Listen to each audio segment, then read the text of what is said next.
Friends, welcome back to my channel again. मैं फिर लौट आई हूँ आप लोगों के लिए कुछ नया लेके।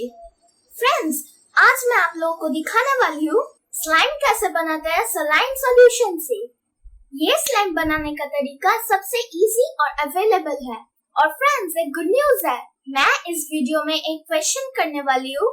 जो इसका सही आंसर कमेंट करेगा उनमें से रैंडम एक विनर बन जाएगा और उसको मिलेगी मेरी स्लाइम फ्री में। आपको सिर्फ आंसर के साथ नेम और सिटी मेंशन करना पड़ेगा। क्यों है ना ये नया चमत्कार? पर इसके लिए आपको पूरी वीडियो देखनी पड़ेगी, क्योंकि मैं वीडियो के बीच में कहीं पर भी सवाल पूछ सकती हूँ। विनर का नाम और सिटी मैंने इस वीडियो के स्टार्टिंग में दिखाऊंगी। तो ज्यादा वक्त ना लेते हुए चलिए इस वीडियो को पूरा देखते हैं।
Question of the day is, Indian flag को डिजाइन किसने किया?